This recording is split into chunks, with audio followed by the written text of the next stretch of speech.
Eu nasci em 1932, em plena ditadura do Getúlio Vargas, da Revolução de 30. Revolução essa que mudou os destinos do Brasil. Transformou o Brasil agrário em um país industrializado. Em 1945, o Brasil teve a primeira eleição presidencial em 2 de dezembro de 45. Getúlio já deposto em 29 de outubro por um golpe militar. Mas a eleição que ele havia convocado e cujas regras ele tinha estabelecido, realizou-se. E eu era um menino de 13 anos, na época getulista, admiradora de Getúlio Vargas, e fui assistir todos os eventos políticos que se realizaram em Ponta Grossa, que é a minha cidade natal, a capital cívica do Paraná, assim denominada por Getúlio Vargas na Revolução de 30, quando ele instalou o quartel-general das Forças Revolucionárias em Ponta Grossa, e em um grande comício lá realizado, ele chamou Ponta Grossa de capital cívica do Paraná. E até hoje esse título é utilizado com muita honra pelos pontagrossenses. Então eu fui assistir reuniões da UDN, do PSD, do Partido Comunista, que estava na legalidade na época, lançou inclusive candidato a presidente da República, era Iedo Fiuza, o engenheiro Iedo Fiuza, e a eleição era disputada pelo Iedo Fiuza, do Partido Comunista, pelo general Eurico Gaspar Dutra, do Partido Social Democrático, pelo brigadeiro Eduardo Gomes, pela União Democrática Nacional, e por Mário Rolim Telles, do Partido Agrário Nacional. Mas o golpe de 29 de outubro, eu fiquei muito irritado com o golpe contra o Getúlio. Achei injusto o golpe.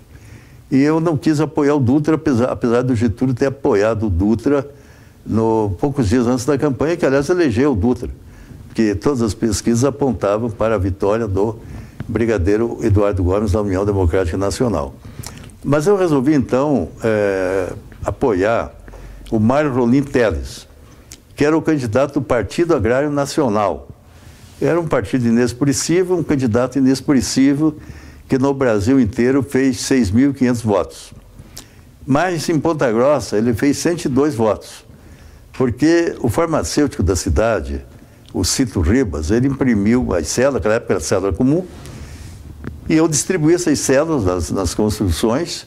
No próprio dia da eleição, fui nas cabines tentar colocar as células, e o Mário Rolim Telles esteve em Ponta Grossa, uma das maiores votações proporcionais do Brasil, 102 votos.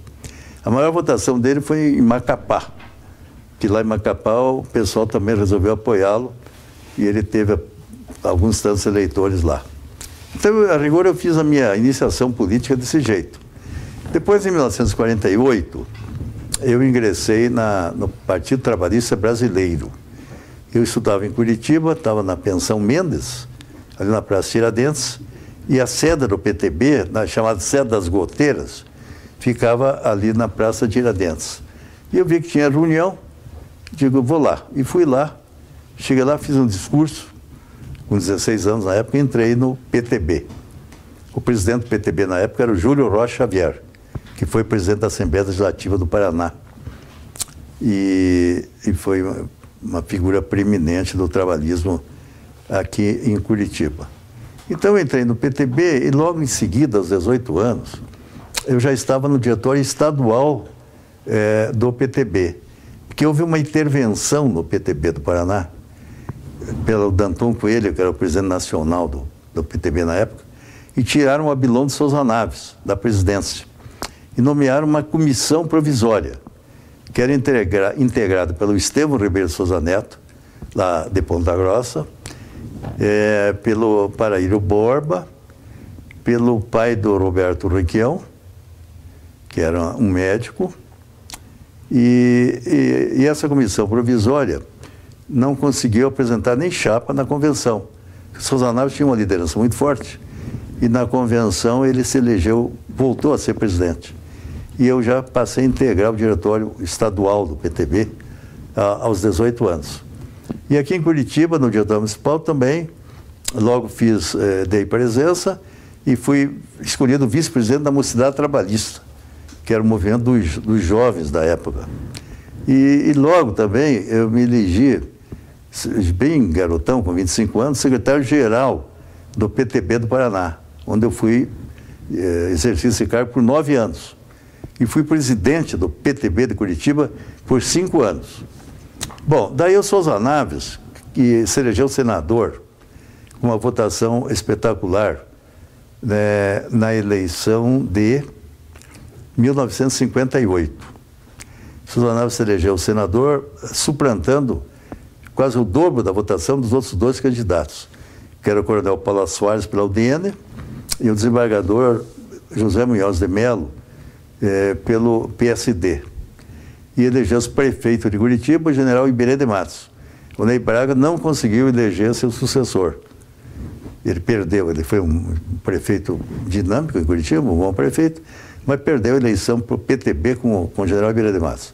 E outra coisa interessante dessa eleição é que se elegeu deputado federal pelo Paraná o então governador de São Paulo, Jânio da Silva Quadros, que era amigo do Souza Naves, e o Souza Naves o convidou para ser candidato pelo PTB do Paraná. Ele disse que só aceitava se a Justiça Eleitoral aceitasse a candidatura dele. Então a convenção lançou, o Souza Naves arrumou um pequeno partido para mover um recurso no Tribunal Eleitoral do Paraná. O tribunal deu ganho de causa ao PTB, houve recurso ao Nacional e daí consolidou-se o apoio jurídico com o Tribunal Superior Eleitoral, dizendo que era válida a candidatura do Jânio, mantendo-se governador de São Paulo. Isso depois ajudou o Brizola, que era governador do Rio Grande do Sul e conseguiu se eleger deputado federal mais votado do Rio de Janeiro no cargo de governador do Rio Grande do Sul, na eleição subsequente. Nessa foi só o Jânio Quadros. E eu, como secretário-geral do PTB do Paraná, é que tive a incumbência de pegar a assinatura do Jânio na ficha de adesão ao PTB, fui a São Paulo, depois a assinatura dele concordando com a candidatura dele a deputado federal, e ele acabou sendo o deputado federal mais votado do Paraná. Ele ganhou, inclusive, do Ney Braga, que foi candidato, mas tirou em segundo lugar. Então, é uma coisa interessante relembrar que o Jânio Quadros foi o deputado federal mais votado do PTB do Paraná. Do PTB não, do Paraná. Bom, daí aconteceu o seguinte, o Naves, Abilão de Souza Naves, estava virtualmente eleito governador do Paraná na eleição que se realizaria em 1960, isso era 58.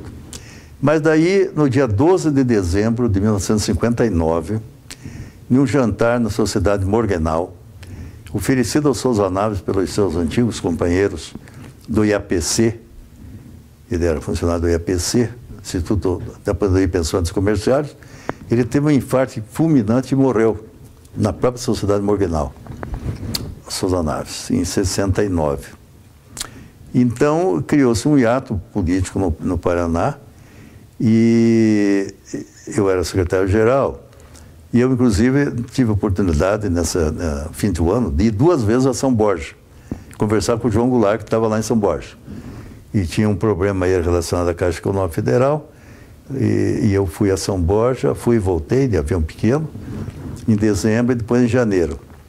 E nessa ocasião, o João Goulart me disse que não queria ser candidato de novo a vice-presidente. Ele era vice-presidente do Juscelino. Mas na próxima eleição ele disse que não queria ser candidato a vice-presidente. Mas eu falei para ele, mas o senhor, não sendo, quem o PTB vai lançar? Ele disse, não, eu tenho um candidato, que é o doutor Oswaldo Aranha, que era um homem de muito prestígio, tinha sido ministro da Fazenda do Getúlio, ministro da Justiça, embaixador dos Estados Unidos. E o Jango disse que iria fazer do Oswaldo Aranha o candidato a vice do Marechal Teixeira Lott, que era o candidato que nós iríamos apoiar, porque o Marechal Teixeira Lott que garantiu a posse do Juscelino e Jango, quando eles se elegeram presidente e vice-presidente da República em 55. E os militares tentaram dar um golpe para impedir a posse.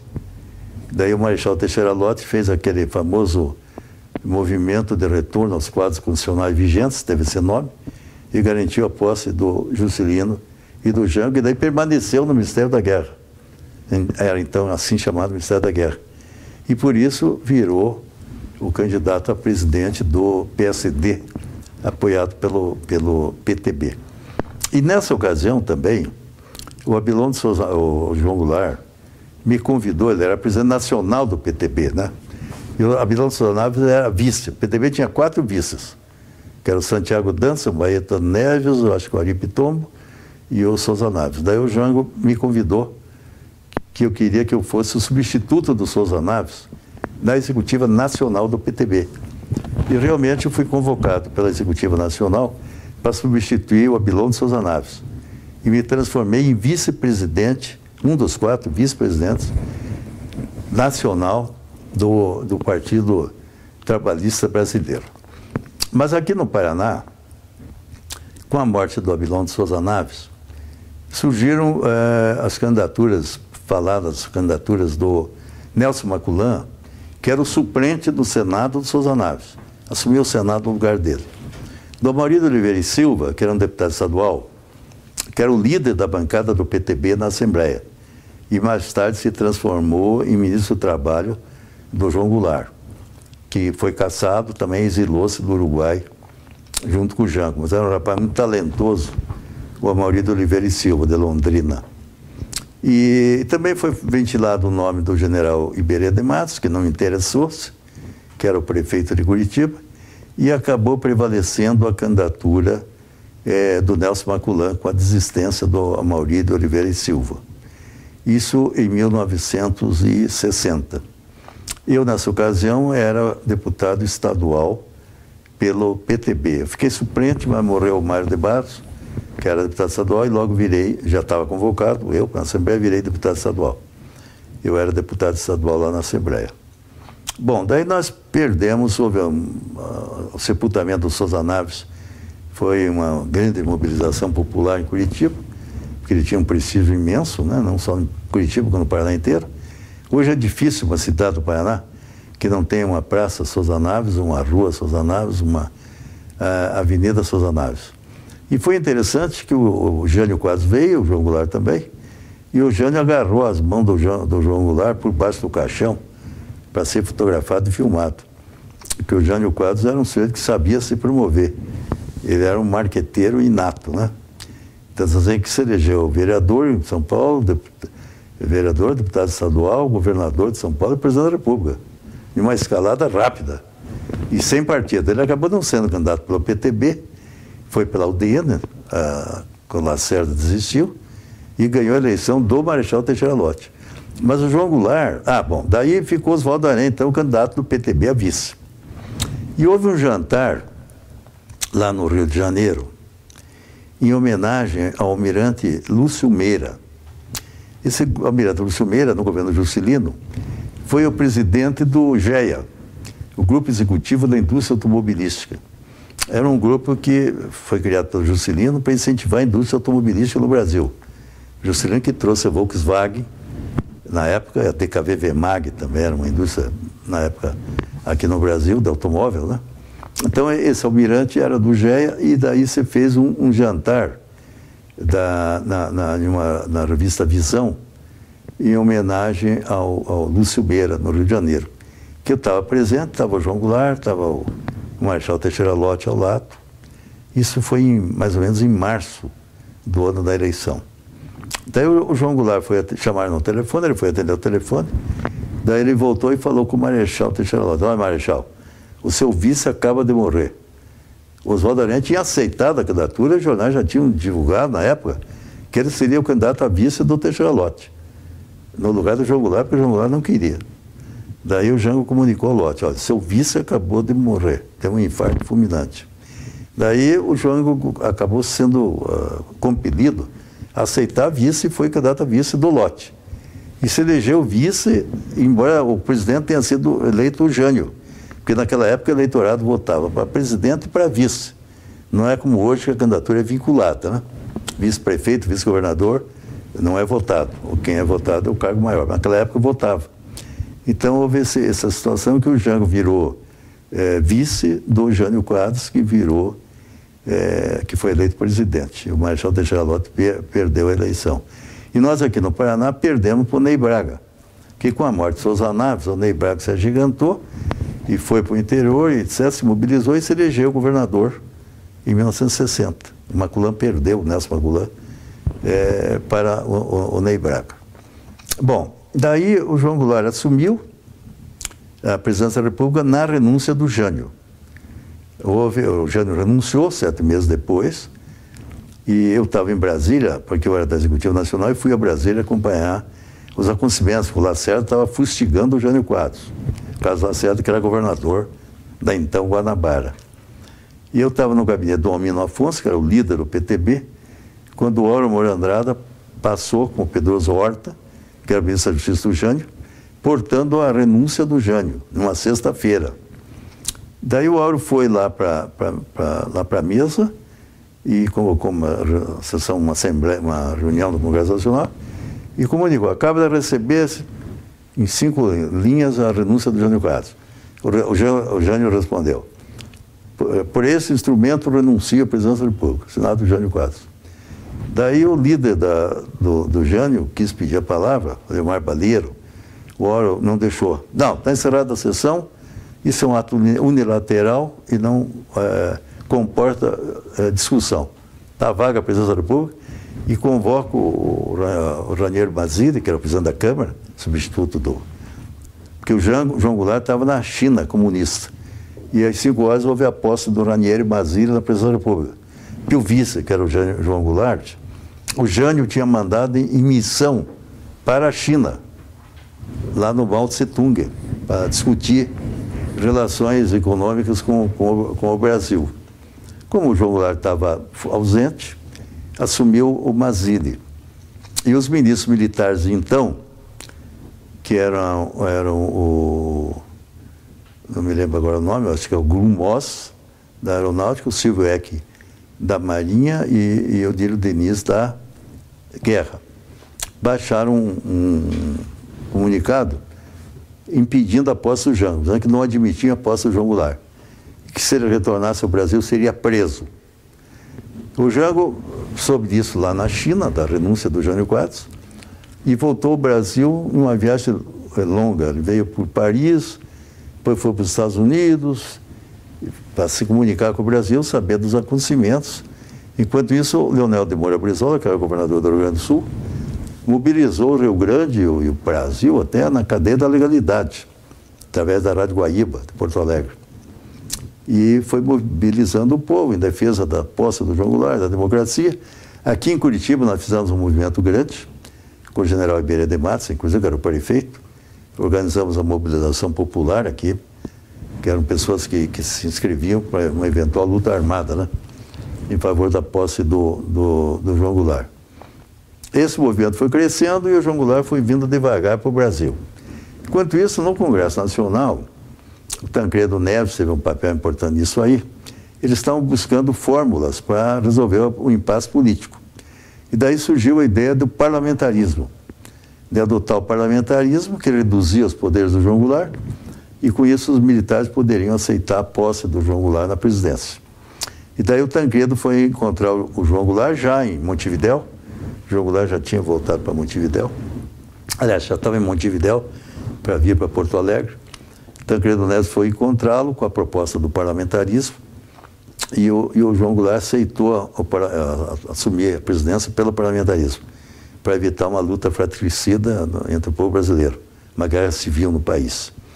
Aí ele veio para Porto Alegre, um grande comício em Porto Alegre, a população inteira lá em frente ao Palácio, mas antes disso, o comandante do Terceiro Exército, sediado em Porto Alegre, que era o general Machado Lopes, ele aderiu à tese da legalidade.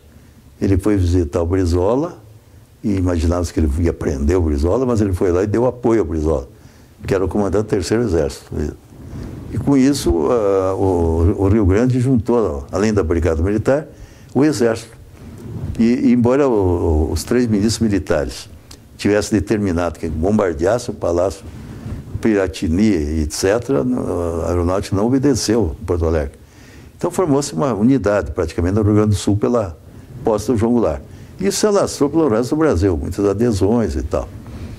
Mas o Jango chegou em Porto Alegre, e saudado pela multidão, mas o Brizola não queria.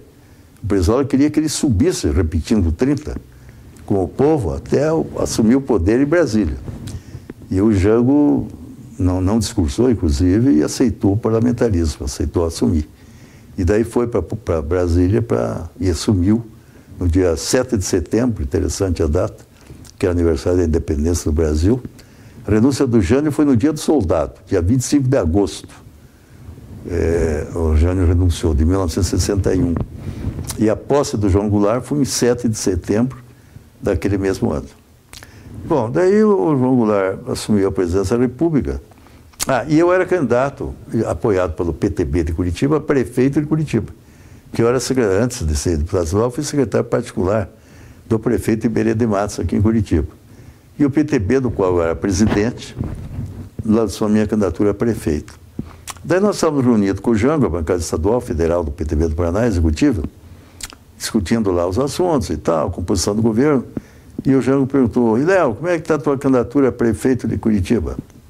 Eu disse: presidente, eu vou desistir da candidatura, que não estou gostando lá do ambiente, o Iberê não está prestigiado, eu não sou mais candidato, eu vou voltar a Curitiba agora e vou renunciar à minha candidatura.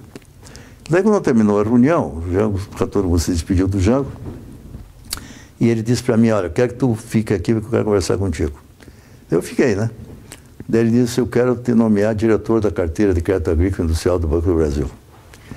Eu falei: mas presidente, nós já indicamos uma lista tríplice, PTB do Paraná.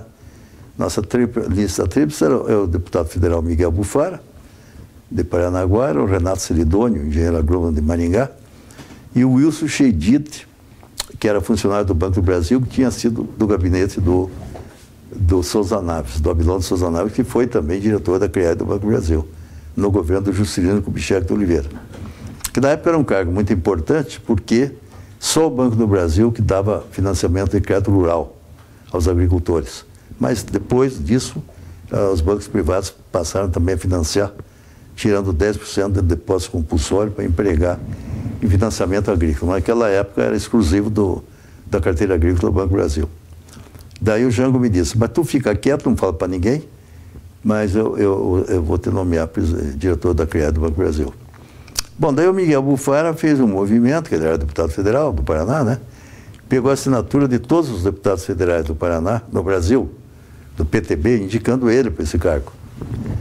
E daí foram recebidos pelo João Goulart e foram, né, apresentaram o documento para o Jango.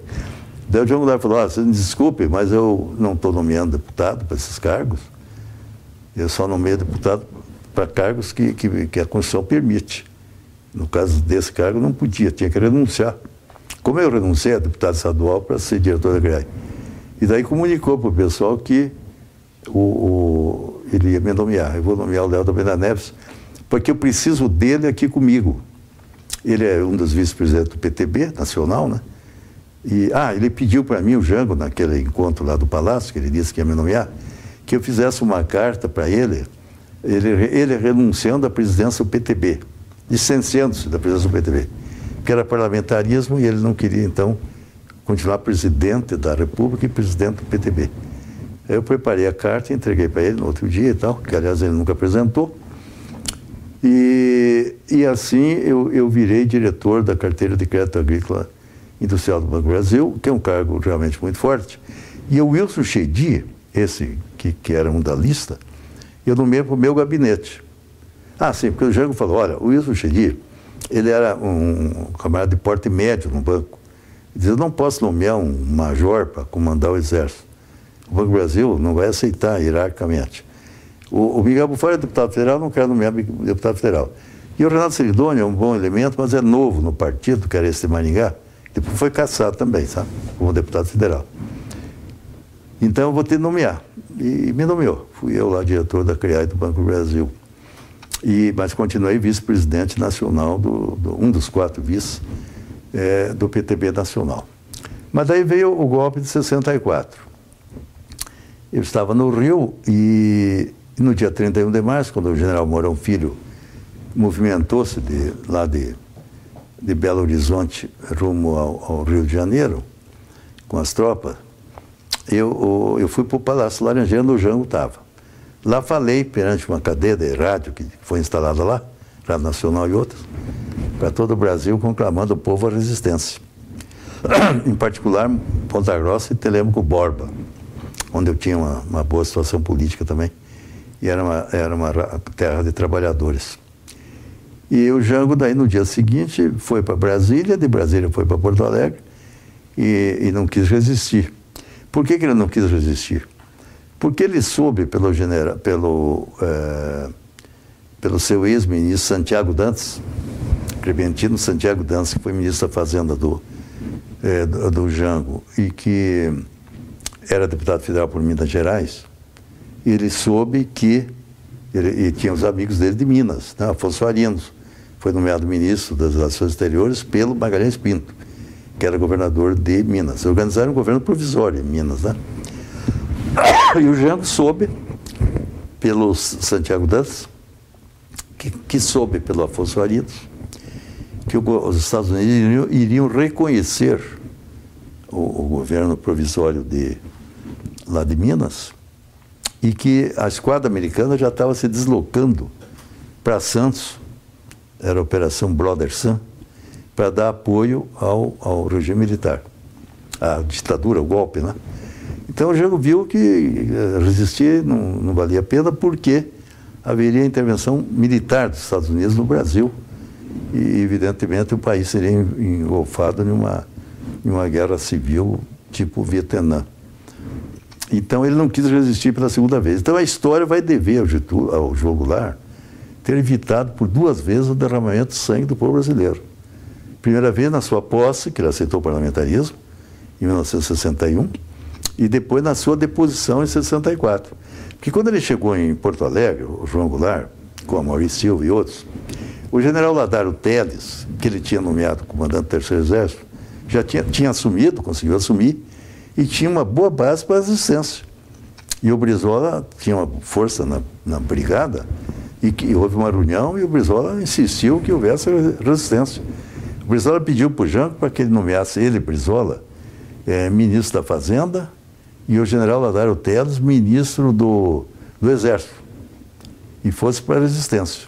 Daí o Jango não quis, eu não quero resistir, que vai haver derramamento de sangue, e eu não acho isso bom para o país.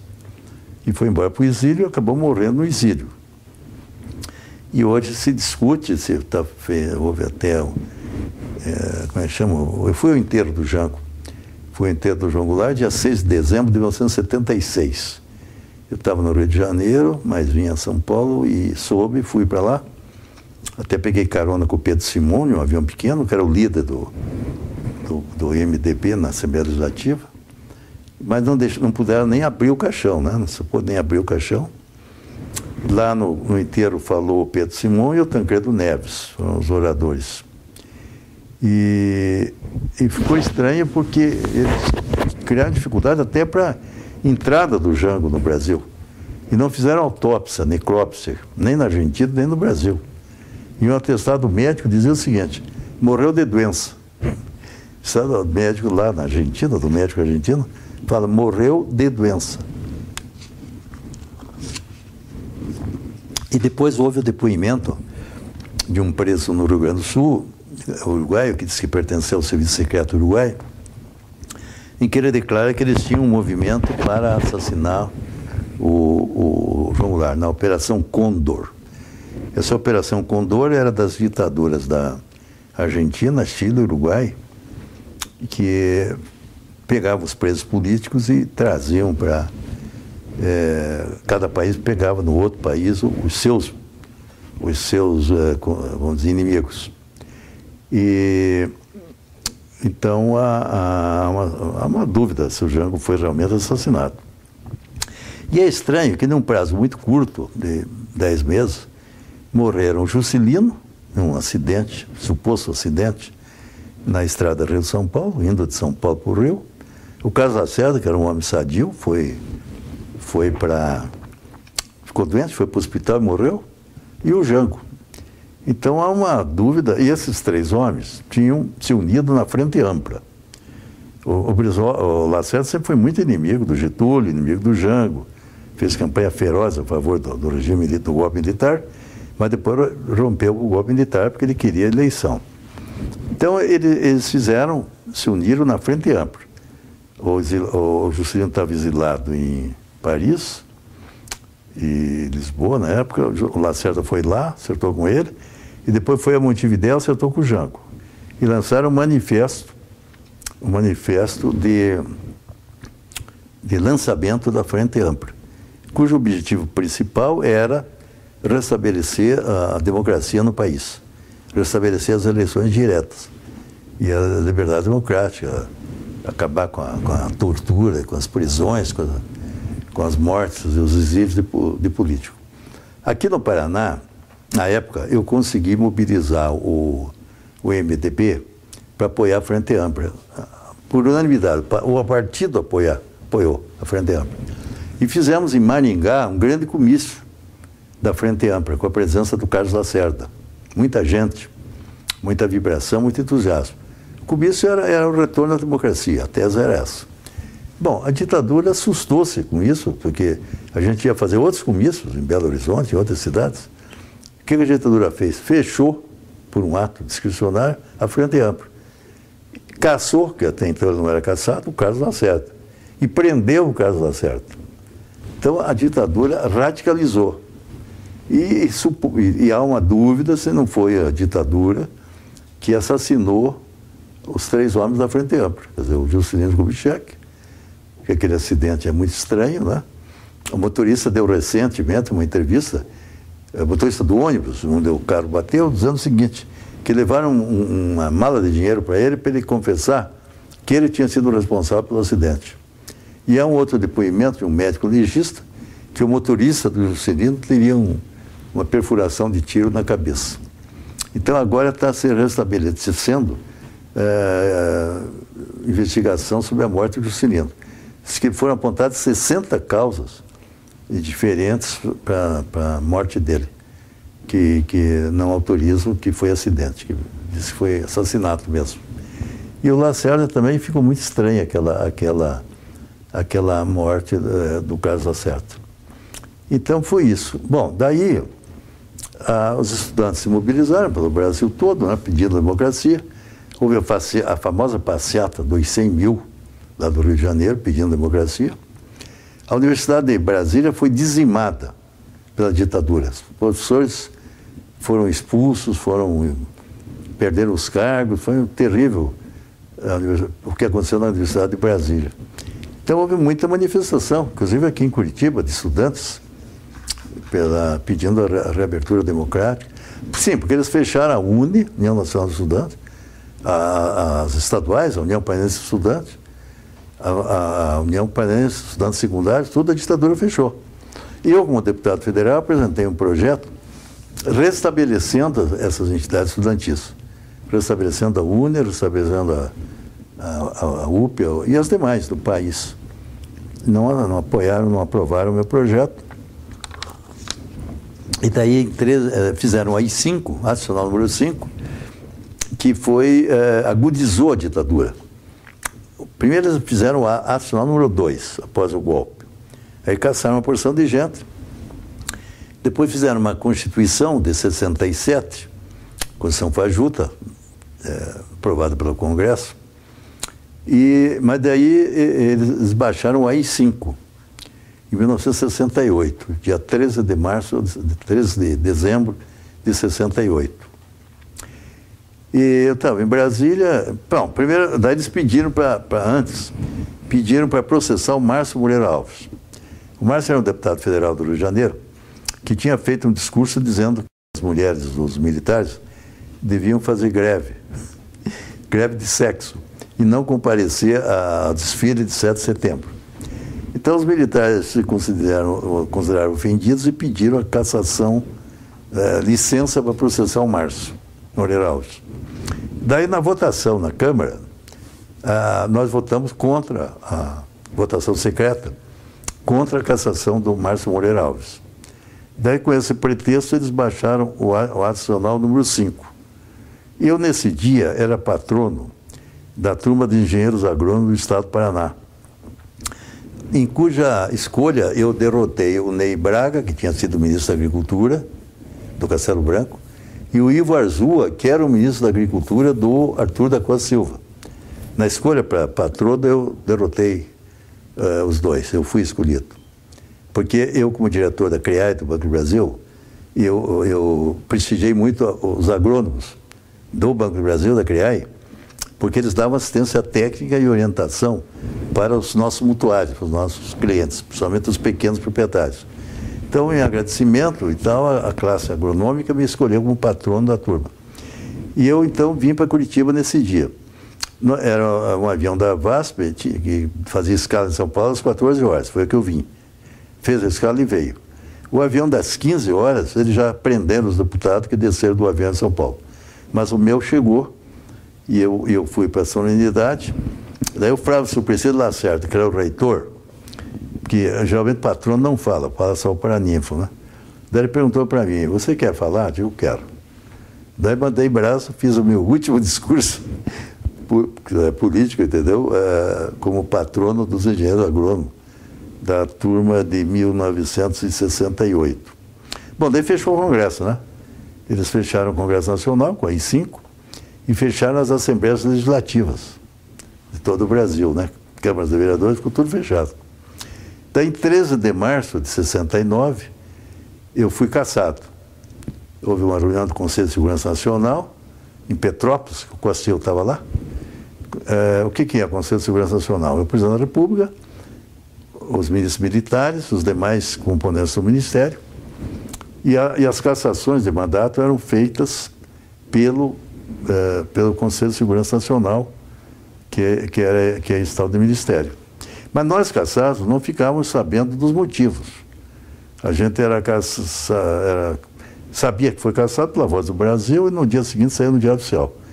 Mas o cara não tinha direito de defesa e não sabia as razões por que foi cassado. E isso permaneceu, essa proibição de saber o que continha as atas do Conselho, até 2009. Só agora, em 2009, no governo do Lula, que o Lula baixou um decreto tornando abertas as atas do Conselho de Segurança Nacional. Como aqui no Paraná, foi o Roberto Requião, no primeiro governo dele, que abriu os arquivos do DOPS. O Departamento de Ordem Política e Social do Paraná também ninguém podia acessar. O Requião que abriu. E eu fui ver a minha ficha, que real é a maior de todas aqui no Paraná. Mas daí o Lula abriu em 2009. Eu tive acesso à minha ata, da minha cassação. Eu achei um bestialógico muito grande os motivos da minha cassação e fiz um livro chamado Segredos da Ditadura de 64, pela editora Paz e Terra de São Paulo, do Fernando Gasparian, e lancei o livro aqui em Curitiba, no Espaço Cultural do BRDE, lancei na Livraria Cultura em São Paulo, na Livraria Argumento no Rio de Janeiro, e meu anterior livro eu lancei inclusive no Clube Militar, o Destino do Brasil, Potência Mundial. Então foi interessante, porque foi um caçado lançando um livro no Clube Militar dos Caçadores. Foi o meu primeiro livro me lembro o ano, se foi em 90. Bom, então, em rápidas palavras, está aí a minha história política. Bom, eu, como deputado estadual aqui, eu apresentei a lei que criou o Instituto de Previdência do Estado. É uma lei de minha autoria, que foi a primeira lei que o Ney Braga sancionou como governador quando ele assumiu, porque o Lupião não quis assumir, não quis se manifestar. E o IP teve um bom desempenho aqui no Paraná, até que depois, mal administrado, eles fecharam o IP, não tem mais IP. Criaram agora o Instituto de Previdência, como é que chama agora? Paraná Previdência, mas com uma situação atuarial negativa. Mas o IP, o Instituto de Previdência do Estado, chegou a prestar excelente assistência médica, dentária, e aposentadoria e pensão aos funcionários. Então, aí, mais ou menos sintetizado, bom, daí eu fui cassado, fiquei 10 anos cassado e voltei em 79, terminaram os meus 10 anos em 79. Daí eu entrei no movimento para reorganizar o PTB do Leonel Brizola. que o Brizola tinha feito uma reunião de exilados em Lisboa e lançou o manifesto de criação do Partido Trabalhista Brasileiro.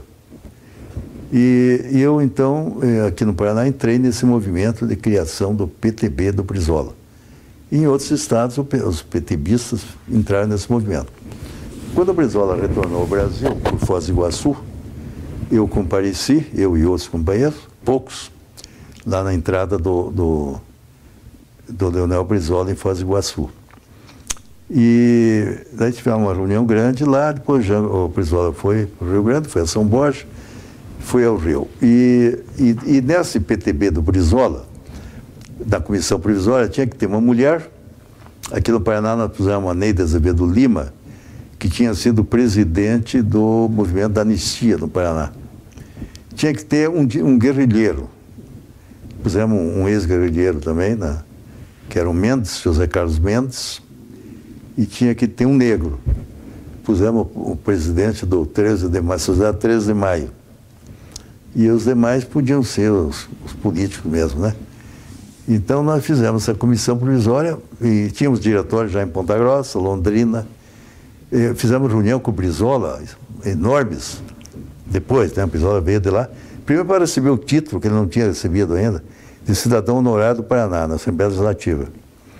Depois fizemos reunião com ele em Cascavel, em Pato Branco, em Francisco Beltrão e em Foz do Iguaçu. Reuniões enormes, milhares de pessoas, na reorganização do PTB do Brizola.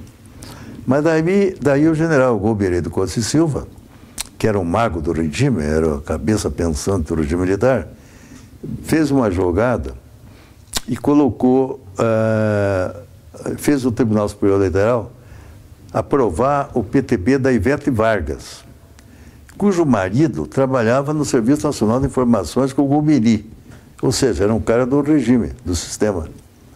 E nós não tivemos o nosso PTB do Brizola registrado. Foi registrado o PTB da Ivete, que era um PTB de infantaria, que inclusive apoiou o regime militar, e que é essa PTB que tem hoje, até hoje por aí, que de PTB só tem o nome. Aí no Rio de Janeiro, numa famosa reunião de companheiros, o Brizola rasgou a sigla do PTB, que eles tinham dado para outra facção, e organizou o Partido Democrático Trabalhista, PDT. E daí se elegeu governador do Rio de Janeiro. Então o Brizola é o único político brasileiro que se elegeu governador por 2 estados importantes, Rio Grande do Sul, pelo PTB, daí foi deputado federal mais votado da história do Brasil, no Rio de Janeiro, quando era governador do Rio Grande do Sul, pelo PTB também, e depois se elegeu governador do Rio de Janeiro, do estado do Rio. E daí o Guanabara tinha acabado e tinha sido fundido de novo o estado do Rio com a Guanabara, né? Virou Rio de Janeiro. E o Brizola se elegeu governador e depois foi eleito novamente, porque não tinha reeleição. Aí teve outro deputado, outro governador e em seguida o Brizola se reelegeu. Então é o único político no Brasil que foi governador de 2 estados importantes eleito.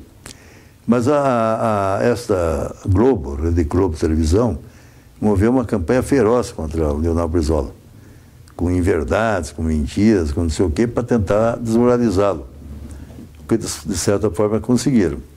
O Brizola morreu, mas o PDT ficou aí, está resistindo, está se aguentando.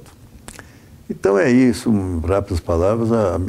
Bom, daí quando aconteceu isso, eu fui a São Paulo numa reunião com o Brizola, lá, digo, Brizola, eu não vou entrar no PDT. Porque lá no Paraná, claro, tinha sublegenda. E digo, lá no Paraná, para nós é melhor ficar unido no MDB. Porque lá, o meu nome, inclusive, estava sendo ventilado para governador. O meu, do Zé Richa e tinha mais ou menos, do Alencar Furtado. Digo, então, vamos aguardar, eu acho que divide a oposição, o PDT. Nós não devemos agregar no PMDB para combater a ditadura. Daí, o que a ditadura fez? Criou o tal de voto vinculado. Você tinha que votar em deputado estadual, federal e governador do mesmo partido. Enfim, daí o Tancredo Neves, que estava criando o Partido Popular, resolveu não criar o Partido Popular e se fundir com o PMDB. Então ficou o mesmo partido. Aqui no Paraná, por exemplo, o PP também se fundiu com o PMDB. Como era o governador, o nome do governador aqui mesmo me fugiu o nome, que era o possível candidato do PP, acabou ficando PMDB, daí apanhamos Zé Richa e demos a vice para um cara do PP, que era o João Elísio Ferraz de Campos. Então, daí eu já fui candidato em 82 a deputado federal pelo PMDB. Daí fiquei suplente. Depois acabei assumindo o mandato em 85. E na eleição de prefeito de Curitiba, que o Lerner tinha sido prefeito nomeado vários anos, o Lerner era candidato. E ele estava no PDT, porque ele era secretário do ano 2000 no Rio de Janeiro, nomeado pelo Brizola, Jaime Lerner. Então ele entrou no PDT, porque estava lá nomeado secretário, e era candidato a prefeito aqui em Curitiba. Mas eu acabei divergindo do... sim, daí meu nome era citado, como eu fui deputado federal, votar e tal, como candidato a prefeito. O Lerner não queria. Não, está me atrapalhando. Daí, numa convenção nacional do PTB, o Brizola me chamou e o Lerner diz: Léo, o Lerner está reclamando que você está sendo citado, enfraquece. Você podia largar disso? Tudo bem, eu largo. Cheguei aqui no Paraná, falei que não era candidato a prefeito, apoiava o Lerner, ficava só o Lerner. Daí a companheirada começou, porque eu tinha organizado o PDT de Curitiba. Então, de novo, daí eu saí do PMDB, briguei com os Richa, fui organizar o PDT. Os zonais, que escolhia candidato a prefeito, eu que tinha organizado. Então eram meus amigos. Daí queria que eu fosse vice. Daí o Jaime Lerner diz: não quero você de vice. Eu quero pôr um cara do PFL de vice, que é para fortalecer, para trazer gente, para financiar, não sei lá o quê. Bom, daí houve a convenção do PT, daí ele me pediu: Léo, eu quero que você me ajude, porque os companheiros não queriam aprovar na convenção a coligação com o PFL. Eu digo: tá bom, eu vou te ajudar. Daí eu ajudei ele para sair, e a convenção me escolheu para ser o coordenador geral da campanha do Lerner. Isso era um domingo. Daí eu marquei uma reunião na segunda no comitê. Chegou lá na reunião, que era às 9 horas da manhã, tinha lá 100 pessoas. O Lerner chega lá e diz: olha, surgiu um outro compromisso, eu não vou poder ficar na reunião. Eu digo: olha, prefeito, o Lerner, para isso foi convocado a reunião. Não, mas desculpe, eu tenho que sair e tal. Daí houve um comício em uma fábrica aí, que naquela época o Lerner era ruim de discurso. E eu fui lá discursar e tal, e eu digo: olha, eu tenho uma reunião com os vereadores do PMDB para te apoiar. Diz: não, mas não posso, eu tenho que sair com o Greca. Daí eu digo: tá bom. Daí eu digo: bom, então ele não quer nada comigo, né? Também não quero nada com ele. Rompi com o Jaime Lerner e apoiei o Requião para prefeito pelo PMDB. E ganhamos. O Requião ganhou do Lerner. O Lerner perdeu para prefeito, depois de ter sido prefeito nomeado e bom prefeito. Ele foi mau governador, na minha opinião. O governo do Lerner como governador foi péssimo, mas como prefeito foi um governo criativo, não se pode negar isso aí. E daí eu não me elegi, fiquei suplente, e o sistema eleitoral aqui no Paraná acabou, e nacionalmente, caindo muito com a ditadura. Hoje a eleição está muito vinculada ao problema de dinheiro. Quem não tiver muito dinheiro não se elege deputado. Então precisa acabar com esse negócio da empresa, pessoa jurídica, dar dinheiro para a campanha eleitoral. Vocês pegam a relação de quem contribuiu para a campanha, de candidato a prefeito, governador, presidente, são empreiteiras, bancos, fornecedores de governo, gente vinculada ao poder. Obviamente, esses caras se elegem e vão atrás da recompensa. E a corrupção do país está atingindo níveis inimagináveis. Então, agora o Supremo já está com 4 votos, acabando com a contribuição de pessoa jurídica para presidente. Um outro lá pediu visto, mas eu creio que o Supremo, não a Câmara Federal que tinha que fazer isso, o Congresso, mas o Supremo que vai interpretar que pessoa jurídica, firma, não pode participar de campanha eleitoral, que não é pessoa física, não é partido. Então, tudo indica que isso vai acabar nessa próxima eleição. Se não acabar, vai continuar assim. Porque o aspecto, vamos dizer, intelectual das bancadas, a nível nacional e estadual, municipal, tem caído de qualidade tremendamente. Os valores melhores, maiores, os idealistas não conseguem nem ser candidato. E se forem candidato, perde porque não tem dinheiro. E não é dinheiro, é muito dinheiro. Então, eu acho fundamental uma reforma política que acabe, por exemplo, inclusive com o famoso marqueteiro. Na eleição de 66, essa que eu fui o deputado federal mais votado do Paraná, não podia ter marqueteiro, não podia ter nem apresentador. Você ia no programa, você se apresentava e falava, entendeu? O partido que escalava. Então eu fui a Londrina, por exemplo, no dia 2 de novembro, que era o dia a eleição foi 15 de novembro, 2 de novembro, dia dos mortos, né? E fui lá na televisão, a única local. O Richard era candidato a federal por Londrina, mas não foi. Não tinha ninguém, só eu. Daí eu falei. Então, mandei brasa, homenageei os mortos, né? Getúlio Vargas, Jesus Cristo e papapá. E assim no resto do... depois veio o marqueteiro. Então o marqueteiro queria, por exemplo, o teleprompter. Eu acho aquilo um absurdo. O sujeito fica lendo o que vai dizer. Então o marqueteiro prepara o falatório e o candidato vai ali ler. Tira a autenticidade da coisa, entende? Começa a escolher candidato ruim. Então eu acho que uma reforma eleitoral tem que tirar o marqueteiro. Os programas de televisão não podem ter o teleprompter.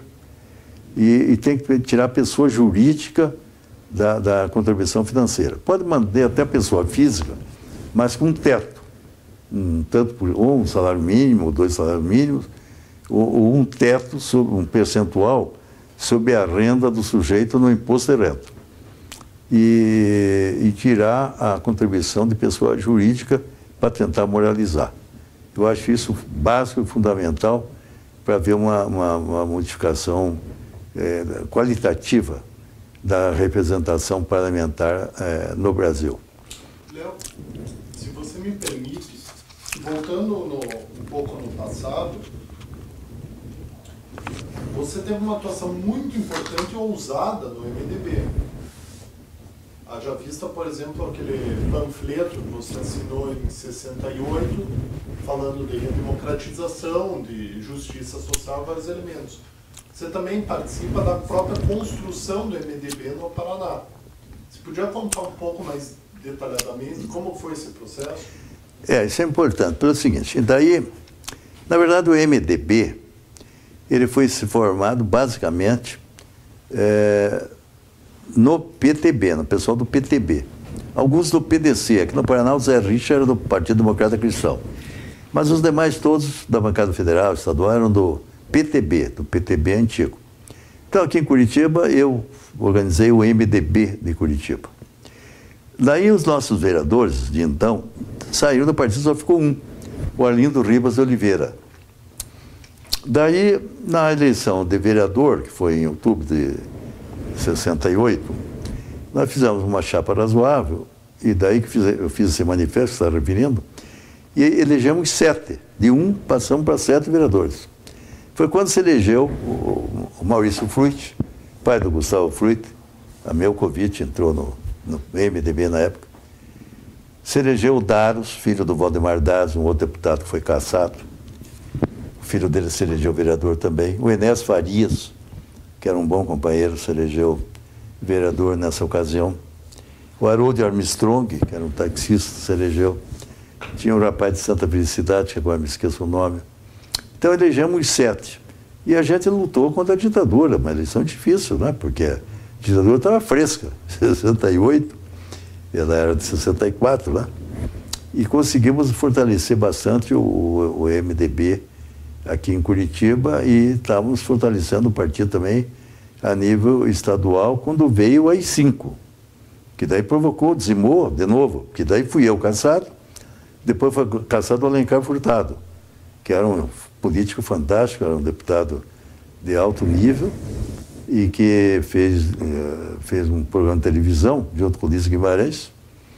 Então ele falou lá no discurso dele, órfãos de filhos vivos, de pais vivos e tal, não sei o quê. E caçaram o rapaz, caçaram o José Alencar Furtado, que era uma figura de escola brilhante do partido, e caçaram outros tantos, né? O próprio Renato Celidoni foi caçado aqui no Paraná. Mas, enfim, nós fizemos no MDB, modéstia à parte, um trabalho muito importante de fortalecimento do partido e de enfrentamento da ditadura. Porque era muito difícil enfrentar a ditadura naquelas épocas, né? Você estava sujeito a ser preso, a ser torturado, a ser tudo. Então tinha um caráter ideológico o MDB, essas pessoas? O MDB, sim, claro. O MDB, ele seguiu bastante os fundamentos do trabalhismo, né? E ele tinha um fundamento, mas a base principal do MDB realmente era enfrentamento da ditadura. Agora, as forças de esquerda da época, vamos dizer, os comunistas, os esquerdistas em geral, eles se agruparam no MDB, depois no PMDB. Porque o Partido Comunista estava caçado. Hoje não, hoje tem PCdoB e tal. O Partido Comunista também, na época, estava caçado. Então, o pessoal de esquerda se abrigou no PMDB, no MDB e depois no MDB, basicamente. Você lembra dessa participação do PCB no MDB, pelo Sim, menos até 68? claro. Como que era essa relação? Não, eles entravam e frequentavam. Por exemplo, esses dias aí faleceu, se eu me lembro do nome dele, o Brigadeiro. O Emílio Zola. O Emílio Zola. Não é Emílio Zola. O Zola Frenzano, pai do Emílio Zola. Foi jornalista, foi do Jornal do Brasil, inclusive o redator-chefe, Emílio Zola. Mas o Zola Frenzano era um brigadeiro, era um cidadão fantástico, um patriota, nacionalista. Então ele sabe-se, ele era do Partido Comunista, mas ele frequentava o MDB. Então ele ia lá, fazia discurso e tal. Nós tivemos um líder aqui, um líder trabalhista, líder sindicalista, o Fernando Tristão Fernandes. Também era um homem de esquerda, mas filiado ao MDB, entendeu? E tivemos depois também o Italino Peru, funcionário do Banco do Brasil, também de esquerda. Então o pessoal de esquerda entrava no MDB, mas lá eles não eram comunistas, vamos dizer assim, lá eram MDB. A gente sabia, né? Porque eles não falavam no discurso dele, eu sou do Partido Comunista, nem podia. Mas a gente sabia e agasalhava o pessoal de esquerda. E eles entraram conosco, e, principalmente em São Paulo, Rio, teve muita gente, em Pernambuco, gente de esquerda, fortalecendo o MDB. E chegava a ter uma reunião entre a diretoria do MDB e essas pessoas identificadas internamente como do PCB? Não, reunião assim, digamos, não, nesse sentido que você está falando, não. Porque eles ingressavam no partido e se tornavam do partido, entende? Lá eles não diziam, sou do comunista, coisa que eu valha. Eles eram MDBistas. Porque a causa qual era? Era democratizar, era anistia aos caçados, era acabar com a tortura. Então eram causas comuns, entende? E esse MDB do Paraná, Léo, que você presenciou bem, tinha muita divisão interna, ele era relativamente coeso, em decorrência dessa... Você fala que a base do MDB ela vem do trabalhismo. Bom, eu não posso falar muito pelo seguinte, eu fui, como eu te falei, eu organizei o MDB aqui no Curitiba em 68, depois veio o estadual, que eu participei, fui vice do estadual, mas depois eu fui cassado em março de 69. E daí eu me desloquei de Curitiba, não fiquei no Paraná. Entendeu? Mas são 3 anos de atuação. Daí é outra unidade. Nesse período não houve disputa. Não houve disputa. Alencar Furtado, Beto, o Zé Richa, todo mundo estava junto. Aqui não havia isso, sabe? O Renato Ceridônio. Aqui a gente não tinha que se unir contra a ditadura, não dava para se dividir. Isso era muito claro, então, dentro do partido. A unidade? Sim, muito claro. Não havia divisão. Agora, depois disso, eu mudei para São Paulo, fui trabalhar em São Paulo, né? E daí não acompanhei. Mas não houve divergências, eu acho que normais, naturais. Daí, digamos, o Maurício Fruit, daí disputou com o Enéas Farias, ou disputava com o próprio Zé Richa, mas é disputa democrática, sem grande radicalização. Não tinha, acho eu, no PMDB do Paraná, na época, no MDB, assim, bom, os caras de direita, de esquerda, a unidade era na tese da democracia, entendeu? Até o nome, Movimento Democrático Brasileiro. Depois veio P, Partido do Movimento Democrático Brasileiro. A bandeira era a democracia, tá? Então, a parte ideológica ficava subalterna. Eu te pergunto isso, Léo, porque recentemente eu li no livro do Silvio Sebastiani que ele aponta uma certa tensão dentro do MDB, do grupo que veio do PDC, do Richa, e o próprio Sebastiani identifica como eles teriam entrado no MDB muito mais por uma rixa pessoal com o Ney Braga do que por uma oposição de fato à ditadura. Então você não sentiu isso? Eu acho, na verdade, o seguinte, o José Richa, que era um homem inteligente, ele era muito, vamos dizer, ele devia muito ao Ney Braga. O Zé Richa, na verdade, foi eleito com o apoio do Ney Braga. Mas ele era um cara com sensibilidade política. Entende? Então ele percebeu que o futuro dele se enquadrava melhor no MDB do que na Arena. Então, em vez de ir para a Arena, ele veio para o MDB. E se deu bem. Porque se elegeu deputado federal, depois se elegeu prefeito de Londrina, e se elegeu senador, se elegeu governador. Entendeu? Então foi uma atitude de, vamos chamar de astúcia política do Zé Richa, que era um camarada bem popular, viu? Ele morou na casa do estudante do Paraná. Eu não lembro se ele disputou a UP, chegou a ser presidente, parece que sim. Presidente da União Paraná Estudante. Então, o próprio Ney Braga era acusado de esquerdista.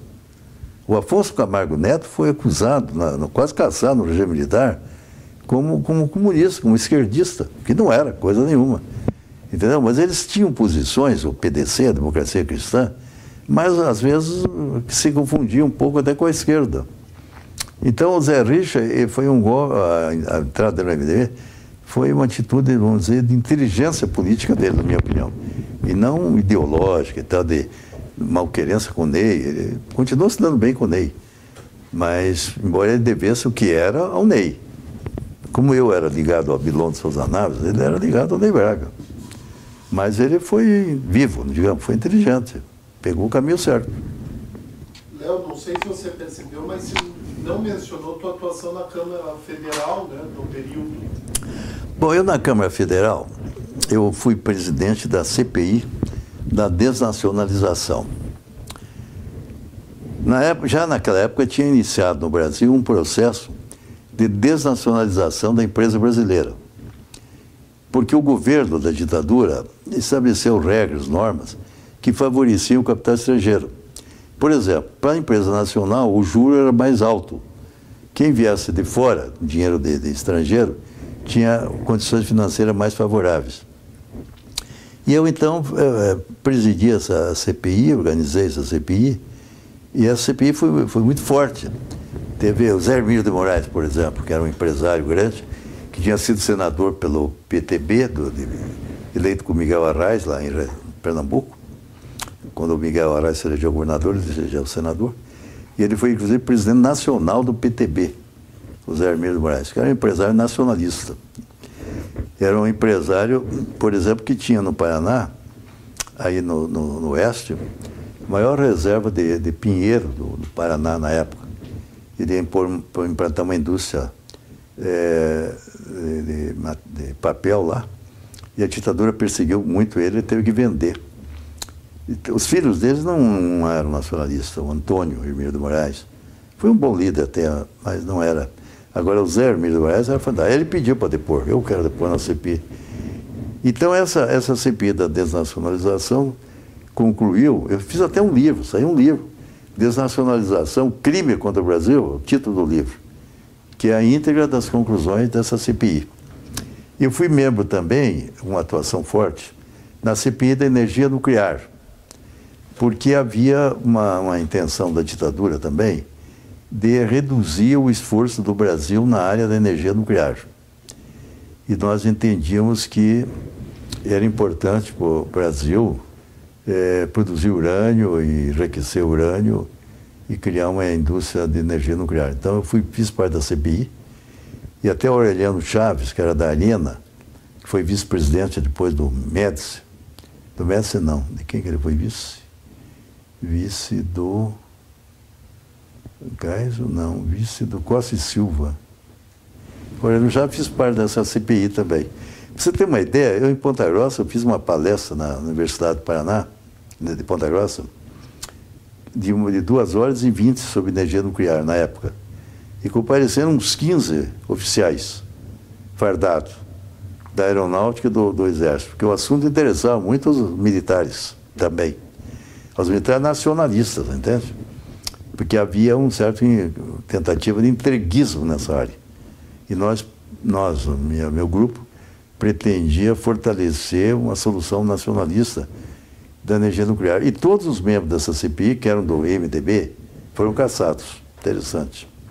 Bom, eu fiz parte também da CPI para investigar a desnacionalização, a venda da Fábrica Nacional de Motores. A Fábrica Nacional de Motores foi criada no governo Getúlio Vargas para produzir caminhões, o famoso caminhão Fenemê, que transitou muito aí pelas fábricas brasileiras. São jovens, não conhecem talvez a Fenemê. E daí o governo da ditadura fechou essa fábrica. E eu também integrei uma CPI para isso. E eu apresentei projetos como esse que eu mencionei há pouco, da UNE, de restabelecer a União Nacional dos Estudantes, a UP, etc. Eu apresentei projeto, por exemplo, para manter e restabelecer a lei de acidente do trabalho, que também estavam tentando reduzir os benefícios aos trabalhadores. E fiz projetos, por exemplo, defendendo as entidades sindicais. Por exemplo, no meu projeto, a entidade sindical só podia ter presidente e diretores que pertencessem à indústria brasileira. Se fosse de uma multinacional, eles não podiam ser presidente. Porque o presidente do sindicato dos metalúrgicos, por exemplo, que pertence a uma indústria 100% estrangeira, ele não representa o interesse nacional. Eu tive uma atuação na Câmara muito voltada para os interesses, vamos dizer, nacionalistas, sabe? Eu criei, por exemplo, a Companhia Nacional de Seguro Agrícola. Foi um projeto de minha autoria também. Porque eu pretendia o seguinte, que todas as operações de crédito da CREAI, do Banco do Brasil, necessariamente deveriam ter um seguro, para quem fosse financiado, né?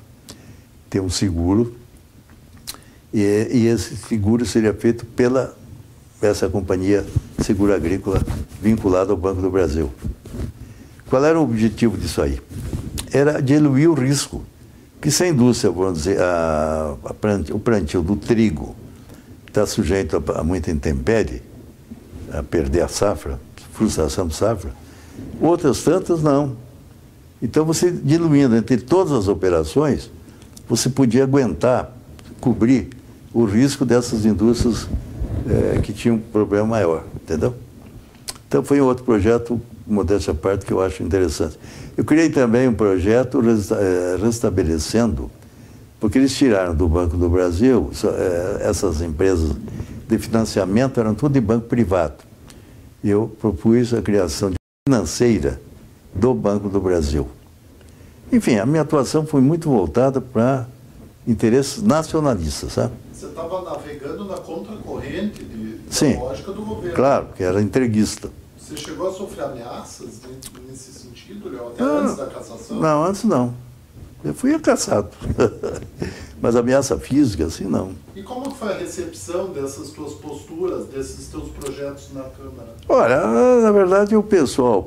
eu fiz um projeto, por exemplo, foi muito polêmico, que era o seguinte, que a indústria do café solúvel no Brasil fosse restrita a brasileiros.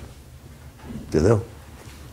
Porque eu era muito ligado a Cacique, a Horácio Coimbra e tal. Então eu entendia que para fazer café solúvel no Brasil, já que o Brasil é o maior produtor do mundo de café verde, até hoje não precisava ter capital estrangeiro. Então as cooperativas de cafeicultores poderiam implantar a indústria de café solúvel. Então eu fiz um projeto que foi muito badalado na imprensa na época, estabelecendo que a indústria de café solúvel era privativa de sócios brasileiros natos ou naturalizados. Esse projeto eu consegui aprovar em todas as comissões da Câmara menos na Comissão de Relações Exteriores, onde ele foi votado depois que eu fui cassado. Já tinha sido cassado, aí negaram. Mas nas outras comissões eu consegui aprovar. Então eu era um cara, por exemplo, o general Macedo Soares, ministro do Comércio. Ele foi lá depor na Câmara. Eu fustiguei com uma série de perguntas e tal, tentando proteger o interesse nacional, o interesse dos cafeicultores. E depois, o que aconteceu? O Horácio Coimbra, que era o fundador da Cacique, que foi o cara que introduziu o solúvel na União Soviética, e depois fez a primeira visita à China comunista, como empresário, que foi a primeira presença. Isso, aliás, o relatório dele eu coloco nesse meu livro, porque um dos motivos da minha cassação, dito aí pelo Conselho de Segurança Nacional, é que eu fiz um discurso dizendo que quem deveria ser demitido era o general Macedo Soares e não o Horácio Coimbra da presidência do IBC. Porque o Horácio Coimbra era presidente do Instituto Brasileiro do Café. O general Macedo Soares, ministro da Indústria e Comércio. Eu, subordinado, o IBC subordinado. Então, no meu discurso eu disse, quem devia ser demitido era o general e não Isso consta do motivo da minha cassação, pô. Esse é o motivo para caçar alguém. Mas, enfim, eu tive uma atuação, modéstia à parte, eu fiz vários livretos, inclusive. Eu fiz um outro projeto interessante sobre imposto de renda. Deixa eu ver se eu me lembro exatamente o que era. Que as empresas multinacionais, elas traziam um capital pequeno e traziam um empréstimo da matriz. Então eu fiz um projeto também obrigando essas empresas a trazer o investimento direto, não ficar só utilizando o capital. Porque daí elas acabavam fazendo subfaturamento na exportação, ou seja, exportavam por um valor menor do que o verdadeiro, sabe? Para transferir o lucro lá para fora. Então, eu travei debates e tal, mas tinha na própria Arena, tinha gente nacionalista. Então, eu sei que eles caçaram muitos caras da Arena, né? O regime militar caçou bastante gente da Arena, não é só do PMDB. Tinha os nacionalistas lá também. Quando você fazia uso da palavra, Léo, esse teu posicionamento ficava evidente? Claro. Evidente, tem os apartes, tudo. Eu tinha vários livretos. Você chegou a ver meus livretos, né? Tenho vários livretos sobre a minha atuação parlamentar.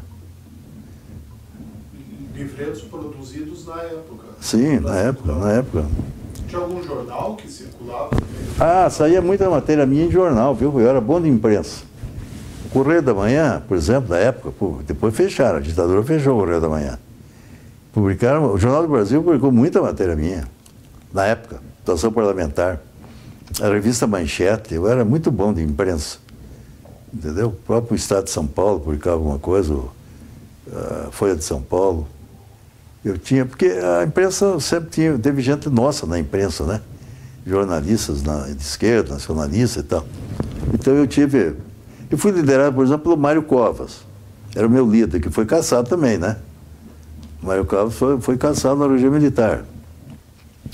E aqui em Santa Catarina, o Duim Vieira também foi caçado. Gente boa, sabe? Mariano Beck, no Rio Grande do Sul. Aquela listinha que você estava lendo naquela hora lá, uma lista, tem gente boa, que era possível candidato a governador e tal. Que eles caçaram todos, aliás. A ditadura procurou caçar os caras de prestígio, sabe? Tinha um voto. Sim, ao mesmo tempo que a ditadura autorizava uma oposição consentida, por outro lado, ela era reprimida também. Na verdade, a ditadura manteve esse Congresso aberto para efeito externo. Entendeu? Porque os Estados Unidos, na época, já estavam em uma linha mais democrática, vamos chamar assim. Então, eles tinham que provar perante o mundo, a ditadura, que aqui era uma democracia. Se você ler esse meu livro, aliás, eu não dei para você, dei lá para o outro rapaz, mas presta dele, para o Narciso. Esse diretor, a ditadura, como é que é? Segredos da Ditadura de 64. Então lá eu coloco muita coisa interessante sobre a preocupação do governo brasileiro da época de querer mostrar que aqui era democracia. Quando não era, né? Mas como tinha Congresso funcionando e tal, para efeito externo, eles queriam dizer que aqui era democracia. Por isso que eles não fecharam de tudo. Mantiveram um simulacro de democracia, vamos chamar assim. Esse bipartidarismo era um simulacro de democracia. E como que você avalia, faz um balanço da atuação do MDB como oposição? Apesar dessa... Era boa, porque o pessoal mandava abraço, depois era caçado e tal. Mas o pessoal fez uma oposição boa, fazia. O próprio Ulisses Guimarães fez uma boa oposição. Entendeu? O MDB, o Alencar Furtado. Mas daí a gente era caçado, vinham outros e tal, e mandavam brasa. Isso não gerou certo arrefecimento ideológico no partido? Porque na verdade o pessoal mais autêntico, mais de esquerda, foi sendo caçado, né? Os que foram ficando... Na época, olha aqui, vou dizer uma coisa para você. Na época, não ser caçado era inglória. Era ruim. A gente queria ser caçado. Eu, por exemplo, já estava chateado de não ter sido caçado antes. Entendeu? Era motivo de honra você ser caçado. Porque mostrava que você era contra o regime. Entendeu? Então, o pessoal queria ser caçado. Agora, daí é claro que foram caçando os mais combativos. Os que foram ficando eram os mais mansos, vamos dizer assim, né? Até 2009, Léo, você atribuiu ao que a tua cassação? Não é 2009. Ali, essa aí? Isso mesmo, né? Acusação... isso mesmo, acusação de comunista. Comunista. Sim, porque eu assinei manifesto em favor da legalização do Partido Comunista. Mais de um. Eu defendi Cuba, né? Contra a invasão da Baía de Porcos. Fiz comício. Nossa, Cuba. Hã? Isso aqui em Curitiba? Curitiba. Eu era deputado estadual, fiz comícios e tal, participei de comícios. Aonde foram esses comícios? Praça Tiradentes, em frente à Assembleia do Jati do Paraná. Esses dias eu encontrei uma pessoa, engraçado, a mãe do noivo da minha neta, sabe? Ela disse que o pai dela, na ficha do pai dela do DOPS, diz que o pai dela foi fotografado nas escadarias da Assembleia junto com o comunista Léo da Almeida Neves. Que eu nunca tive apoio do Partido Comunista, sabe, nas minhas eleições. Mas sempre tive uma posição de esquerda, porque o trabalhismo, Alberto Pasqualini, que era o nosso teórico, era um partido mais voltado à esquerda, né? Não era comunista porque a gente não era a favor da ditadura do proletariado. Mas era uma posição bem à esquerda. Então, isso tudo eu imaginava que a ditadura tinha isso, né? Léo, a última questão que eu te coloco, conhecendo a tua agenda, é como foram essas campanhas pelo MDB, a de 66, 68 que você participou, o partido... Eu não tinha diretório. Eu só corri o Paraná naquele pessoal antigo, entendeu? Do PTB antigo. O PTB acabou, mas os trabalhadores estavam por lá. Então eu peguei um amigo meu, o Samara, Walter Samara, e ficamos viajando num Volkswagen, entendeu? Pelo Paraná fora aí. E o teu pai, por exemplo, viajou muito por aqui, perto de Curitiba e tal, o Valdemar. Então eu visitei o Paraná inteiro. A campanha foi isso. E aproveitando o rádio, que tinha os programas de rádio, né? E televisão, que era esse sistema que estou te dizendo que não tinha marqueteiro. Chegava e falava. Como os outros não eram muito bons de falatório, eu aproveitei. Falei muito aqui em Curitiba, falei no interior, onde tinha. E daí me elegi, tive votação para o Paraná inteiro. Pô. E a votação foi muito interessante. Enfim, foi uma eleição fácil, sem gastar dinheiro. Chegava nas cidades aí, ou eu me hospedava na casa dos companheiros, ou ficava em um hotel modesto. Na hora de ir embora, o cara pagou o hotel, não deixava pagar o hotel. Naquela época, não tinha esse negócio se você oferecia gasolina para um companheiro, o cara ficava bravo com você, brigava com você. Não tinha negócio de pedir gasolina, de pedir carro, de pedir não sei o quê, sabe? O pessoal trabalhava por idealismo. Os companheiros, os eleitores, tinha garotas aí, jovens aqui em Curitiba, iam pintar muro, pintar por cartaz em posta. Era fantástica a eleição da época, viu? Era no nosso partido, era entusiasmo popular. E no PTB também, no velho PTB. Não tinha esse troço assalariado, ninguém ganhava dinheiro, pô. A gente fazia os diretórios de bairro, eu fui presidente do PTB de Curitiba, eu tinha diretório dos bairros, tinha comitê de fábrica. Não tinha dinheiro. O comitê de bairro a gente fazia na casa do cara. A reunião, levava um alto-falante e tal. A dona da casa ela preparava uns licor, uns troços para dar para o pessoal. Não tinha negócio de pagar bebida, de nada disso. Era feito com amor e carinho a campanha. Léo, você aguenta mais 10 minutos para eu te perguntar justamente do PTB? Pode perguntar. Então, é isso que eu ia te perguntar. Como que estava organizado o PTB no Paraná? Se ele era um partido de base? O PTB estava muito forte no Paraná. Ele tinha diretório em todos os municípios do Paraná. Ele tinha uma mocidade trabalhista muito forte, atuante. Tinha programa de rádio que eu fazia. Eu fazia programa de rádio, PTB em Marcha, na PER-B2 e na Rádio Cultura do Paraná, na época. Programa semanal, que eu apresentava. Nos sindicatos, nós tínhamos, por exemplo, na Federação Pessoal da Indústria, nós tínhamos o Jornal dos Trabalhadores, que circulava na área da indústria. Na área do comércio, nós tínhamos o Jornal dos Comerciários, entendeu? Que não falava em PTB, mas aí era eu dirigindo, falando nos pleitos trabalhistas, nas reivindicações da aposentadoria, do melhor salário, etc., da classe operária, da classe trabalhadora, entende?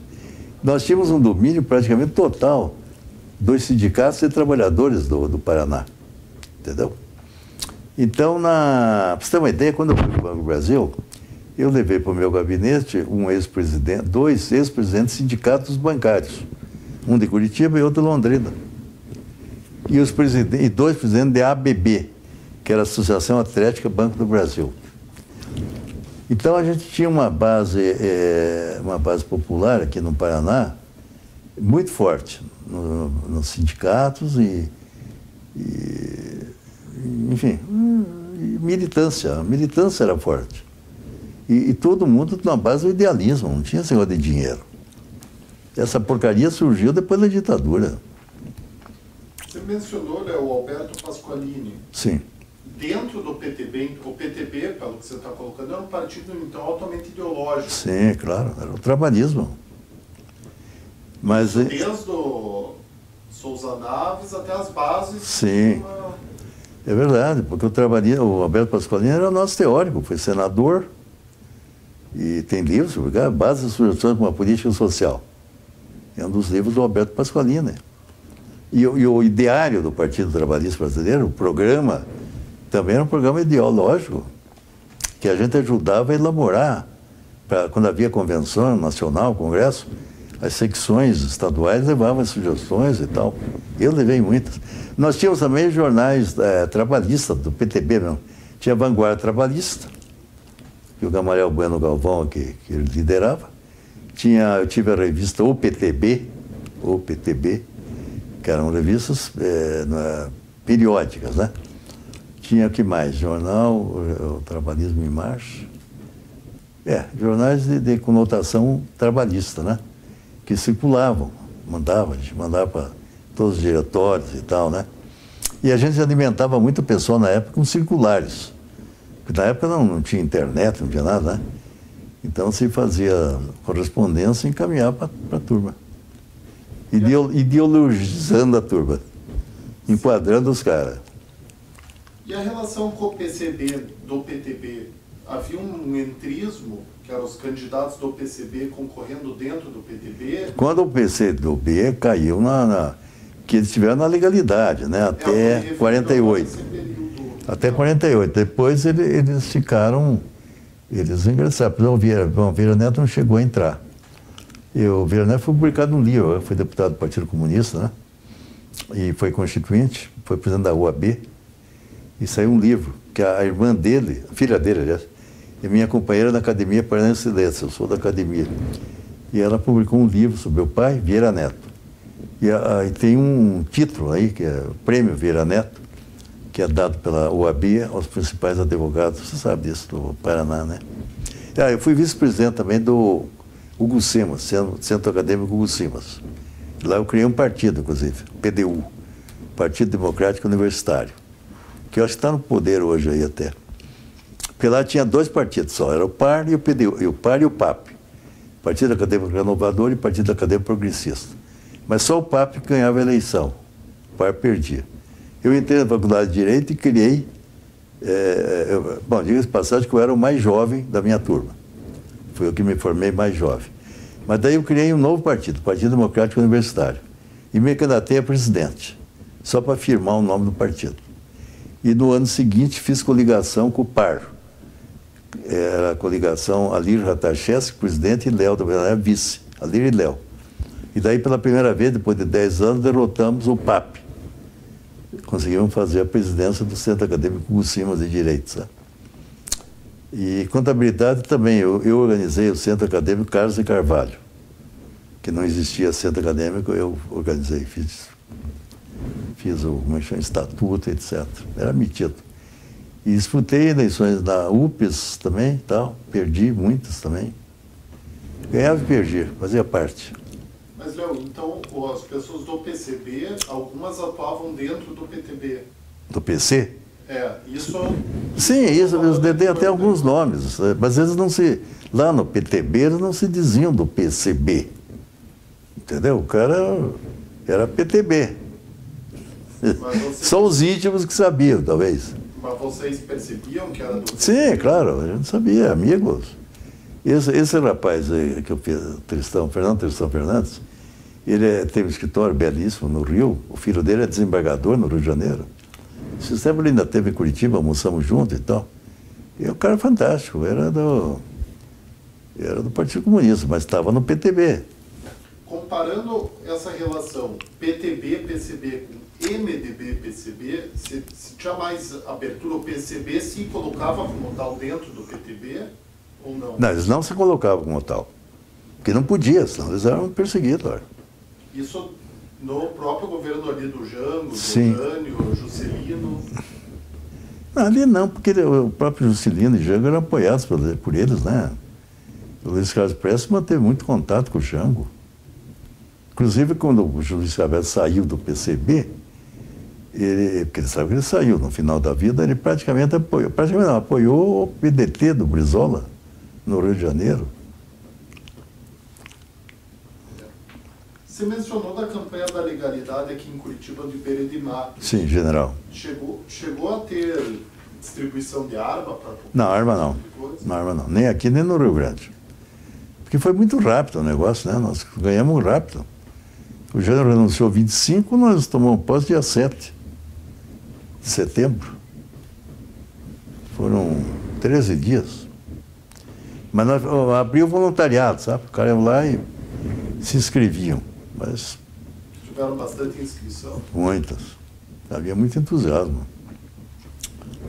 E a bancada do PTB na Assembleia Legislativa, Léo, se comportava como bancada? Claro, era coesa.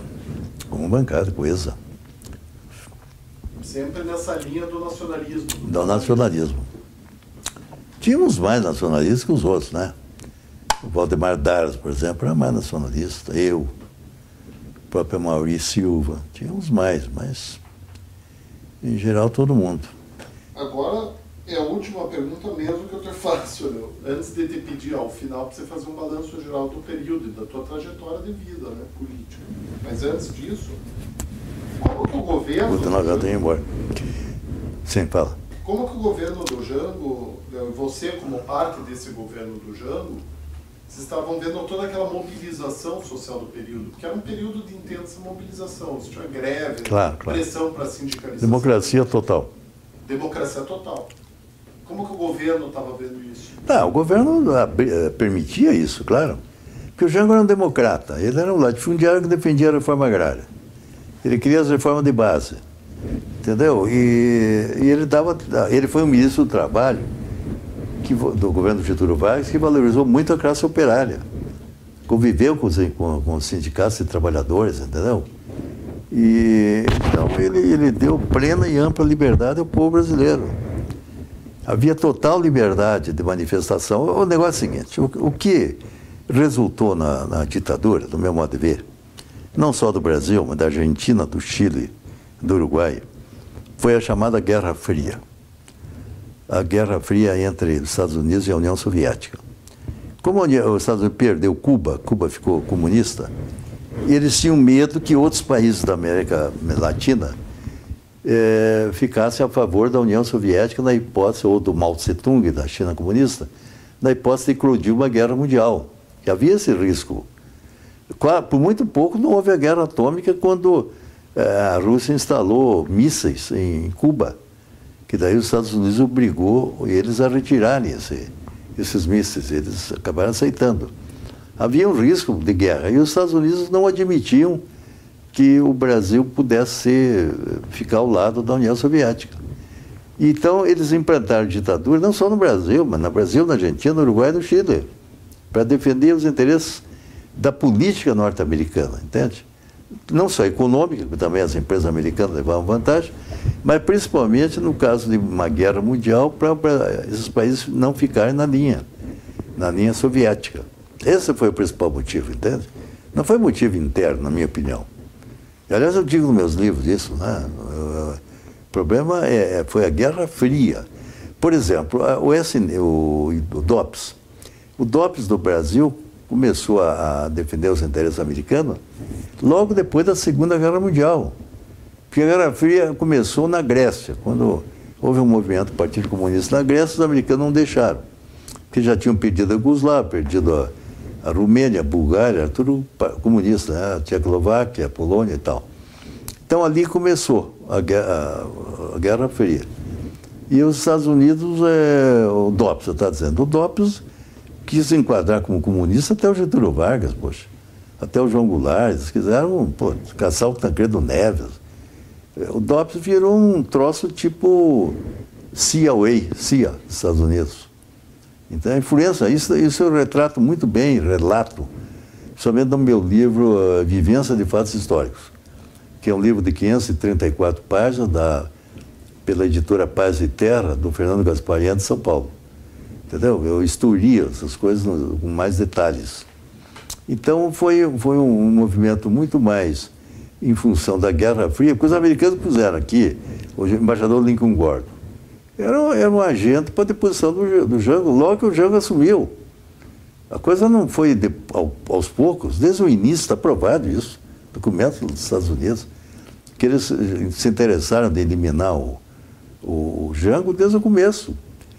O IBAD foi um negócio para financiar candidatos de direita, o IBAD e o IPES. Eram entidades que os americanos subsidiavam com dinheiro. Era a influência direta norte-americana no Brasil, entende? Para se contrapor ao problema da União Soviética na época. Tá certo. Muito obrigado, Léo, do teu depoimento, foi riquíssimo e muito bom ter contado com ele, muito obrigado mesmo. Léo. Se quiser deixar um balanço final, uma mensagem tua, da tua trajetória, o significado disso. Não, eu apenas vou terminar dizendo o seguinte. Eu fui um homem que vivi intensamente a política. Desde os 13 anos eu fiz política. Fiz política com idealismo, objetivando o desenvolvimento econômico do Brasil e a implantação de uma sociedade mais justa e mais igualitária. E acho que o Brasil evoluiu muito nesse aspecto. Nós estamos diminuindo bastante a pobreza e a miséria nesse país. Ainda temos um longo caminho a percorrer, mas já obtivemos vitórias muito significativas. E entendo que, para isso, foi fundamental a atuação de Getúlio Vargas, o grande estadista das Américas.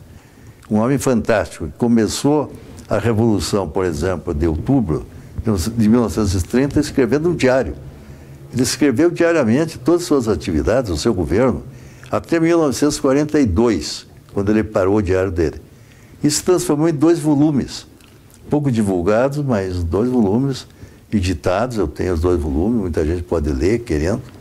E é um negócio sensacional. Ali ele revela tudo, desde a ditadura, o golpe, vamos dizer, a revolução, e depois o governo dele.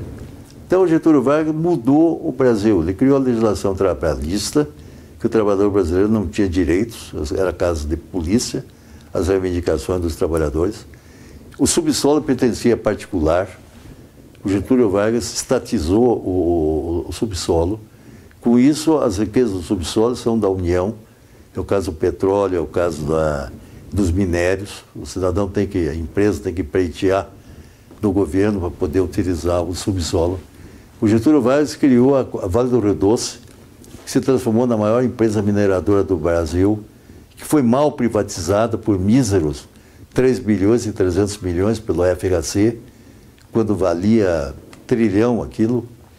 O Getúlio Vargas criou a Companhia de Segurança Nacional, Volta Redonda, que o Brasil importava enxada, não produzia aço.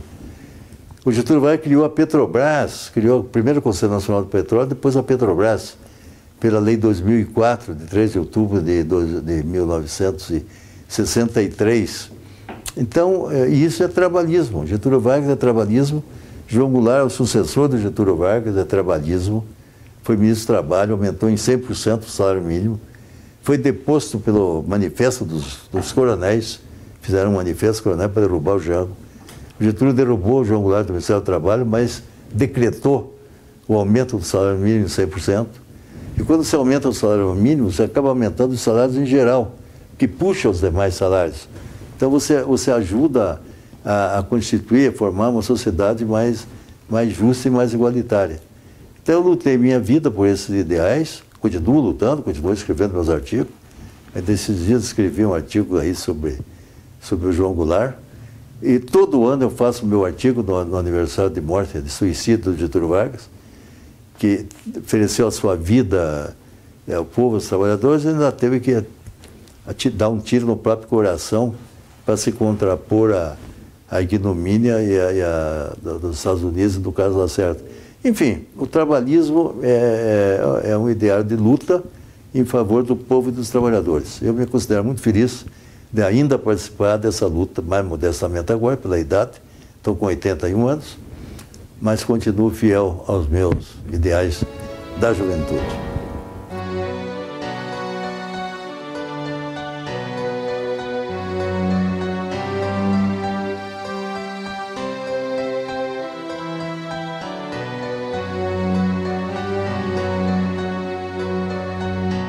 Ouça bem esta canção, ela fala pra você. Ela fala de um tempo que ninguém pode esquecer, de um tempo em que alguns homens impuseram a tirania, muitos outros responderam com a sua rebeldia. Os tiranos implantaram longa noite de terror, tentaram calar a todos, provocando muita dor.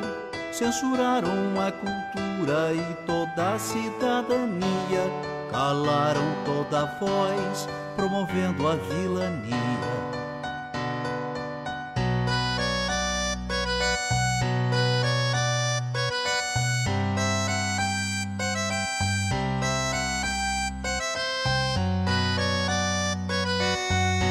Pelas fábricas, escolas, nas ruas e construções, reagiu o nosso povo à violência dos grilhões. Resistiram estudantes, camponeses e operários, foram homens e mulheres a enfrentar os sanguinários. 3 reis, Zé e Désio, Seixas, Isis, Marighella, entregaram suas vidas pra vida ficar mais bela. Muitos outros foram mortos por lutar contra a opressão, ou desaparecidos, ou no exílio ou na prisão.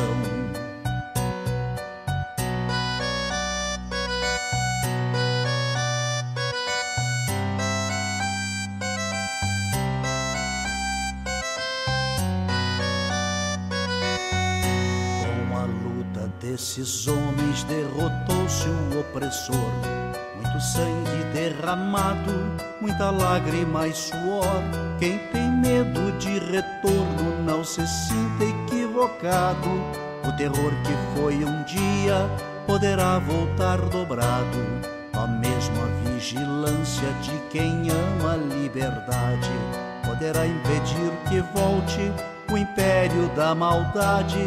Mas a luta continua por justiça e pelo pão, pela reforma agrária, por saúde e educação.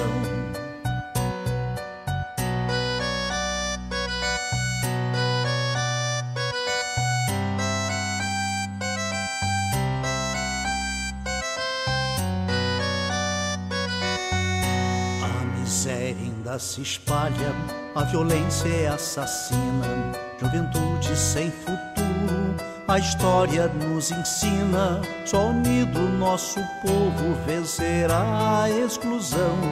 Um homem tendo por outro sentimento de união, o recado já está dado pro vizinho e seu irmão.